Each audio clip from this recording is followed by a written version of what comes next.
not the kind of woman who snoops through her husband's things. But that afternoon, while I was cleaning out the coat closet in the hallway, always a battleground of old receipts, spare keys, and baseball tickets from who knows when, something slipped out, as quiet and sudden as a slap without sound. A Polaroid photo? I bent down and picked it up without a second thought. But the moment the image started to develop, my heart felt like it stopped. It wasn't the kind of charming old photo people keep for nostalgia. No. It was the kind of photo that only exists when someone wants to capture something secret. The kind of moment that should never see daylight. Two people, intimate, bare, not a single thread of clothing between them. The man was my husband, Lucas, 38 years old, CEO of a tech company in Austin, Texas. I recognized him immediately, those broad shoulders, the teardrop-shaped birthmark on his lower back that I'd kissed hundreds of times. 7 years of marriage doesn't let you forget those things. But what took the air from my lungs was the woman next to him. Her face was turned away, but the long chestnut curls, the tilt of her head, part shy, part intentional, sparked something deeply familiar. I stood frozen in the hallway, the photo still in my hand. The house was so quiet I could hear my own heartbeat echoing. The house Lucas and I had repainted last year together, where we argued for 20 minutes over whether evening cloud or violet mist suited the living room better. Now those walls felt like they were pressing in, suffocating me with their fake warmth. The front door opened, making me flinch. "Sadie, I'm home!" His voice echoed from the foyer, followed by the familiar sound of keys dropping into the ceramic bowl I made for him in a pottery class for my 35th birthday. A birthday he completely forgot, if not for a reminder from his assistant. I shoved the photo into the pocket of my jeans, patted my face lightly to flush some color back in, then headed downstairs like nothing had happened. Lucas was loosening his tie, eyes lighting up when he saw me. "I was thinking of ordering Thai from your favorite place. Want to add seafood noodles?" I nodded, forcing a smile. "Sounds great." He came closer and kissed my forehead like always. His usual cologne lingered, but tonight, mixed with something unfamiliar, something that didn't belong to me. That night, I lay awake, watching him sleep. His face peaceful, every breath steady, as if nothing was wrong. I didn't wake him, didn't confront, didn't accuse. I needed to be sure, I needed to know who that woman was. 3 weeks after finding that photo, I had become someone entirely different. No longer the Sadie who made coffee for her husband every morning before work. No longer the wife who believed in late-night meetings and the too tired let's talk tomorrow excuses. I became someone who tracked every step he took, and every trace he left behind. I started with his phone. Lucas always kept it face down on the table, a habit I once thought was endearing. Now, just raised red flags. One Monday morning while he was in the shower, I quietly unlocked it, using Face ID. A move he never expected. I'd practiced dozens of times while he was asleep. In the recently deleted photos, there was nothing obvious, but the call history told a different story. The same number kept showing up, no name attached, and no regular iMessage conversations either. Instead, he was using encrypted messaging apps I hadn't seen before. The sense that something bigger was being hidden pushed me to act. I searched his car, something I usually avoided since Lucas hated anyone rearranging his space. In the glove box, under the fabric lining, was another phone. Still dusty. I couldn't get in, but when I charged it and turned it on, one message lit up from Signal. "My love, miss you already. Sunday's dinner will be hard to pretend again. My love." I closed my eyes for a few seconds to steady myself. That message wasn't just proof of an affair. It hinted at something more disturbing. She was going to be at Sunday's family dinner. I started retracing everything. Every shared credit card statement, every surprise meeting, every shirt that smelled wrong, every unfamiliar tie. One time, he said he was meeting an old contact in Dallas, but the Uber receipt led to a residential neighborhood, less than 5 miles from our house. A fancy flower shop sent an invoice. She loves these. I cross-checked his calendar with the location history from the AirTag I secretly tucked into his trunk. He hadn't gone to the office like he claimed. Another time, when he said he had a company dinner at the Hilton, I found the minibar receipt. 2 glasses of white wine. Dinner for 2. I used to think I'd know right away if I were being cheated on. But no. Lucas's betrayal wasn't a knife to the heart. It was more like poison gas. Slow, invisible, odorless, and enough to silently destroy everything. I tried to find clues to her identity, but Lucas was careful. No name, no pictures. Just fragments of messages, sometimes referring to childhood memories. One especially strange line. That trip to Pine Lake. When we were little. And Dad's old red pickup truck. Lucas didn't have a childhood in Texas. He grew up in Bend, Oregon, and moved to Austin at 22 to launch his career. So how could he reminisce about elementary school days in Round Rock? Who was really behind those memories? I started reviewing everyone who had lived nearby. Friends, co-workers, old neighbors. And then the puzzle piece landed, fitting too perfectly. Sunday dinner was a tradition from my side of the family, not his. We hosted it once a month, always at my parents' house. My mom cooked her famous roast. My dad brought out the special occasion wine. My brother and his wife sat at the head of the table with their kids. And then there was Jenna, my cousin, 27, who lived with us for 2 years after her parents divorced. She had recently moved back to Austin after a career reset break. And Lucas, who had suddenly shown interest in reconnecting with family, was the one who insisted we invite Jenna last time. I froze when I reread that message. Can't wait for family dinner Sunday. Pretending gets harder each time. I stared blankly as I set the phone down. If my instincts were right, the one betraying me wasn't just the man sharing my bed every night. She was also the one sitting at my family's dinner table, calling me cousin.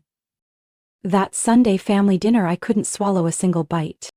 Everyone had gathered in my parents' backyard in Round Rock, the same place we grilled steaks and shared old stories, once a month. The scene was familiar. Laughter, the scent of grilled meat, string lights twinkling between old oak trees. But I wasn't the same. I watched, I listened. Lucas, of course, knew how to play his part. He laughed with my dad, helped my mom in the kitchen, entertained the kids. But his eyes didn't avoid me. They avoided someone else. Jenna. She wore an olive silk dress, chestnut curls cascading down her shoulders, a glass of white wine in hand, smiling like she was posing for a travel magazine cover. And then, I saw it, that one moment. The way Lucas looked at her. That wasn't how a man looks at his wife's cousin. His eyes paused at her wrist where she wore the silver bracelet I'd seen in a credit card charge once. Jenna, as if by reflex, tucked her hand behind her back and laughed like nothing had happened. My heart didn't race, no tears, just a cold current slicing down my spine. After dinner, while everyone moved inside to watch the baseball game, I excused myself to the upstairs bathroom. The one Jenna had just used, where she'd left her purse on the marble sink. The beige bag was familiar, unlocked. I didn't hesitate. I opened her phone. She still used the same passcode she had in high school, the birthday of Toby, the dog we all used to love. Part of me hoped I'd find nothing. That hope dissolved the moment I opened the Signal app. Hundreds of messages. From Lucas, saved under L. Lucas. I dreamed about you last night. Woke up thinking I was still beside you. Jenna, don't make me miss you more. Sunday dinner again, another performance. Lucas, I hate pretending, but we're almost there. Freedom's coming. Jenna, she'll never understand. Sadie's always been too sensitive. It felt like someone was squeezing my throat. The messages kept cutting deeper. She'll get over it. She's strong, right? Don't feel guilty. We're not doing anything wrong. We're just in love. I wanted to throw her phone across the room, but instead my grip tightened, the instinct of someone clinging to the last piece of wreckage in a shipwreck. I took screenshots of everything, messages, photos, even GPS locations from their scheduling app that confirmed secret meetups. Locations lit up. A small hotel in San Marcos, a short-term rental in South Austin, all perfectly matching Lucas's business trips. Then came the blow from the past week. Lucas, the apartment you picked is perfect. I can imagine living there with you. Jenna, one more week. I'll talk to her. They were planning to leave, just hadn't told me yet. And I, the one who paid Jenna's tuition when she couldn't afford to switch majors, who helped her out of a painful breakup, who let her live in my home for nearly a year when she lost her job. I had become the outsider in my own life. I shut the phone, placed it back like I hadn't touched it. When I looked in the mirror, I barely recognized the woman staring back. But I knew one thing. From that moment on, there was no going back. Downstairs, Jenna smiled at me as if nothing had happened. She wrapped an arm around me and whispered, "You've been working too hard lately. I really worry about you." I smiled back. But inside, one thought rang clear. You stole everything from me, and still have the nerve to look me in the eye. From that day forward, I was no longer the Sadie Lucas thought he knew, but he never noticed. I still smiled in the mornings, poured his coffee, kissed his cheek before work. I even asked what he wanted for dinner, ordered his favorite Thai takeout, played his go-to jazz tracks to help him unwind. I played the devoted wife with flawless precision, because if I was going to take down a man who had acted his part for over a year, I had to outperform him. But when the sun went down, I became someone else. I started with simple tools, a tiny microphone hidden in the essential oil diffuser on Lucas's desk, a discreet camera in the bookshelf corner, the spot he thought was private enough to make video calls while I slept. When he left the house, I accessed his computer through a synced secondary account on Google Chrome, the one he thought I didn't even know existed. I downloaded browsing history, retrieved emails he thought were deleted, a few PDFs, a rental agreement, an event calendar linked to a strange iCloud account, tied to an iPad he'd accidentally broken 2 months ago. I quietly stored everything on an external drive hidden in my winter sweater drawer, a drawer Lucas never opened. Then I hired a private investigator. I chose a small agency in San Antonio, nearly a 2-hour drive from Austin. I used my old high school name, Sadie Weller, just in case anyone decided to snoop. I gave them photos of Jenna and Lucas, their office addresses, and a list of Lucas's recent so-called business trips. Just 3 days later, they sent me a nearly 30-page report. Inside were photos of Jenna and Lucas entering and exiting the same apartment in the South Congress area, a neighborhood Lucas once said he couldn't stand because of the traffic. One shot showed them hugging in the hallway. Another captured Lucas brushing Jenna's hair back while sitting in the car. But what made my blood run cold, they had been there 5 times. All while I was in Dallas taking care of my mom after her back surgery. I had left home for 3 full weeks to manage her medications, therapy sessions, and everything Jenna had claimed she couldn't handle because she was in Paris working with an independent art gallery. Paris? I pulled up the email Jenna had sent to the family. Photos with the Eiffel Tower in the distance, Parisian cafes, delicate crepes plated just so. I forwarded them to a friend who's a professional photographer. A few minutes later, she messaged back. Stock photos. I'd used some of these for a blog post last year. Jenna had never left Texas. I wanted to scream, but instead, I logged into our joint bank account. Large withdrawals had been happening steadily over the past 5 months, several $1,000s each time, transferred to another account not under my name. I cross-checked some of the other transactions. Many of them matched the timeline of Jenna's apartment rental, and others were for luxury items that never showed up in our house. Lucas had been moving money, and he'd done it while I was away caring for my mother, trusting him to handle our finances. But he forgot one thing. I managed our investment records. The separate accounts I created before we got married still existed, and I knew how to protect them. That night, while Lucas was asleep, I opened my personal laptop and logged into my accounting dashboard. I transferred every cent from our shared investment account into my legally authorized personal one. I didn't steal from him. I simply secured what was mine before he had a chance to take it. I also withdrew every penny from the fund my parents had once given the 2 of us as capital to open a small restaurant, the one Jenna had suggested we use to invest in a shared dream between the 3 of us. Their dream, built on the ruins of mine. I didn't cry anymore. Whatever feelings I had were long frozen. All that remained was clarity, cold, sharp precision. I reviewed everything again, hard drives, documents, bank statements, GPS logs. Every puzzle piece was in place. Now all I had to do was end the show they didn't know was already over. I chose a Saturday evening, right before the week Lucas was set to be officially announced as a partner at his firm, a career milestone he'd bragged about to every family member for the past 2 months. I sent invitations to both sides of the family, ordered white lilies, my mom's favorite, and hired a private chef to prepare a 7-course meal right in our home. The table was set with white linens, crystal glasses sparkled under candlelight, and in the corner of the room hung the 65-inch TV, where I pretended I'd be playing a tribute video to Lucas's journey. He suspected nothing. In fact, he seemed moved. "You've always been by my side," he whispered, wrapping his arms around me as I arranged the wine glasses. I smiled, turned to him, and gently straightened his collar. "Of course." Guests began to arrive. My parents, my brother and his family, a few of Lucas's colleagues. Jenna was last. In a tight black dress, lips painted a deep brown red, too formal for a family dinner but perfect for someone pretending to be the star of the night. She walked over and kissed my cheek like nothing had happened. "You look amazing," she said, eyes darting briefly toward Lucas. "Thank you," I replied. "You both look radiant." Everyone took their seats. Lucas was the first to speak, raising his glass. "Thank you, Sadie, for putting this beautiful evening together. I wouldn't have achieved what I have today without you."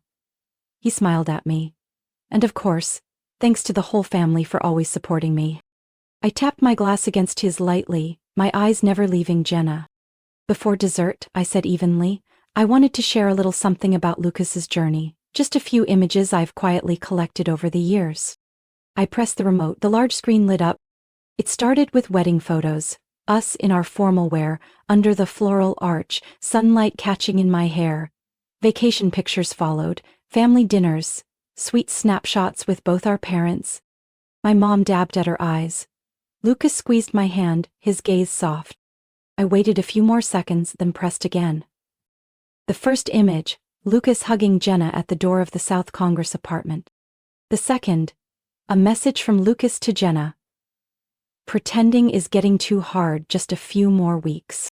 The third, a lease agreement signed by Lucas W. Hatcher and co-signed by Jenna L. Burns. Silence fell over the room.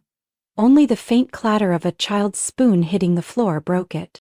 I stood, slowly stepping into the center of the room. I think everyone deserves to know exactly what's been going on behind the perfect smiles of Lucas and my cousin. Lucas shot up from his seat, face drained of color. "Sadie, you've got this all wrong." I raised a hand to silence him. "No, I've just been waiting until I had enough proof." I continued the slideshow. Bank transfer data from our joint account to Lucas's private one. Jenna calling me too sensitive, she'll get used to it. And finally, a photo captured by a hidden camera in our home. Jenna and Lucas seated close together, his arm wrapped around her, in my own office. Jenna jumped from her chair. "Sadie, it's not what you think. Don't," I cut her off, my voice calm, eerily calm. "You never left the state, Jenna. Those Paris photos were just stock images. You were here the whole time I was taking care of Mom, and you used the money our parents gave me to rent that apartment with Lucas." My dad stood frozen, lips trembling. "Jenna, is it true?" No one answered. Jenna's silence was the clearest confession of all. I turned to everyone, but that's not all. She used Lucas to squeeze her way into a prestigious art gallery, that upcoming exhibit she's about to open next month. It's not talent, it's connections. I clicked again. An email sent to every gallery across the Boston area, providing proof of the inappropriate relationship between the artist and her sponsor. And finally, an email from the director of Hart and Bell Gallery. "Jenna Burns' exhibition is hereby cancelled. We do not work with individuals who lack integrity." Lucas roared. "You're going to destroy everything, Sadie." Answered, "No, you already did. I just turned on the light." No one said a word after the screen went black. Only the chandelier's glow remained, flickering against half-glow wine glasses in a room full of stunned, confused, furious stares. Lucas collapsed into his chair, fists clenched but too drained to keep hiding. Jenna stood stiff, eyes fixed on the hardwood floor like it might save her from the weight of every gaze in the room. I reached into my coat pocket and pulled out 2 envelopes. I placed the first on the table, sliding it toward Lucas. "Divorce papers." If you sign them right here, under the terms listed, I won't forward evidence of your ethical violations to the company board, and I won't release these images to the press." He stared at the envelope like it held a death sentence. "You really want to ruin me?" I looked up, my gaze empty. "I didn't ruin anything. You did that the moment you chose to betray me. With my own cousin." Lucas stayed silent. That final line sucked the breath from the entire room. I turned to Jenna, laying the second envelope on the table in front of her.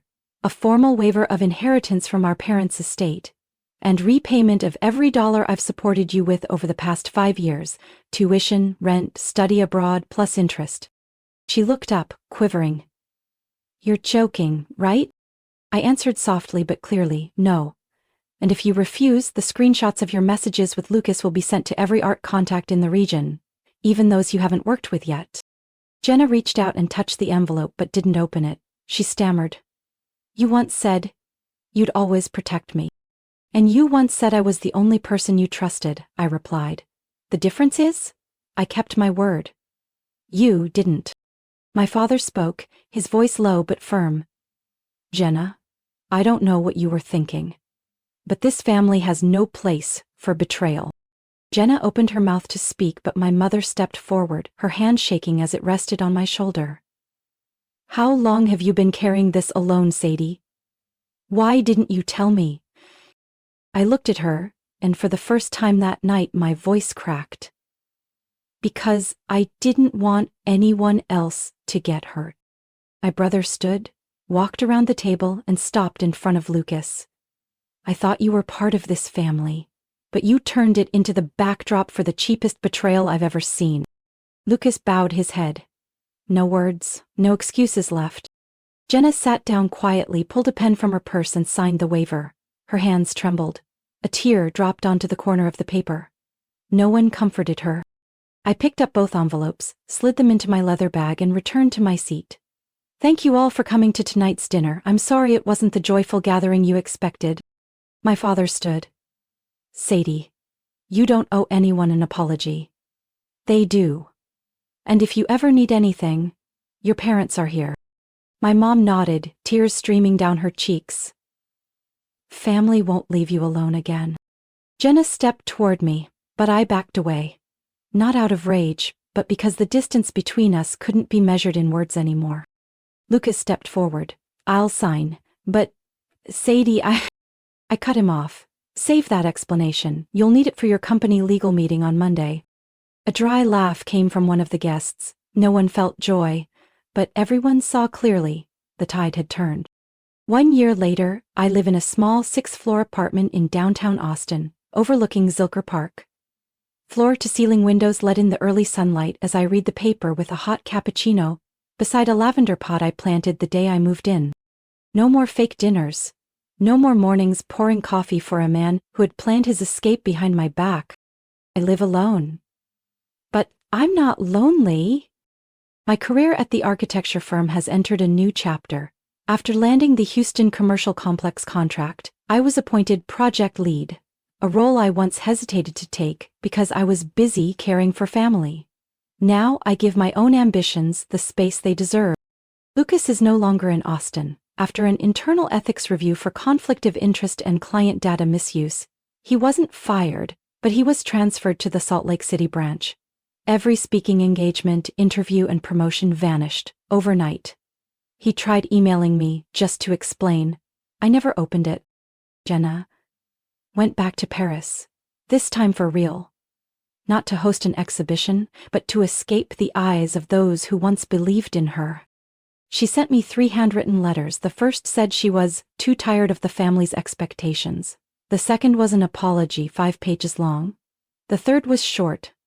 "I wish I could go back. I understand if you can't forgive me." I kept all 3 letters in the bottom drawer of my desk, not to revisit the past, but to remind myself I moved on, without needing anyone's approval. My new life has no room for voices that silence my own feelings. I painted my living room walls olive green, the color Lucas once called dark and unsophisticated. I hung my own drawings on them, sketches I make every weekend as a way to release. At times, a grocery aisle still stirs old memories. Lucas's favorite ice cream, a dress Jenna once borrowed. But they no longer carry pain. What once brought pain has become the foundation of a calmer, stronger, more whole version of Sadie. Once, while sitting with my mom at a small cafe near my home, she took my hand and said, "I'm sorry I let you carry it all alone for so long. I see it now. You're the strongest one in this family." I smiled, not answering right away, but in my heart one sentence echoed clearly. They thought I was weak, but it was my silence and steadiness that brought them down. I didn't seek revenge by screaming or exposing them. I simply let them unravel in the very web of greed and deceit they built. As for me, I rebuilt my life piece by piece, not in a rush, but with certainty. This weekend, I'm going to New Mexico with a group of new friends. People who know the whole story and still chose to stay. Not out of pity, but out of respect. I'm no longer the Sadie from a year ago. The one who lived in the shadow of shallow relationships and imposed expectations. Now I live in my own light. And on sunny days like these, I know more clearly than ever. Freedom doesn't come after being hurt. It's something we choose when we're brave enough to let go of what's no longer worthy. Sadie's story is a powerful reminder that the harshest betrayals sometimes come from those we trust most.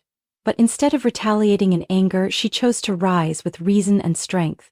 In her pain, Sadie didn't just protect her worth. She reclaimed her freedom, dignity, and self-respect with remarkable grace. In real life, some wounds are unavoidable. But how we respond defines who we are, resilient, empowered, and no longer compromising for what we don't deserve. What do you think about how Sadie faced betrayal and rebuilt her life? Share your thoughts in the comments below, and don't forget to follow the channel for more powerful and inspiring stories about family and life.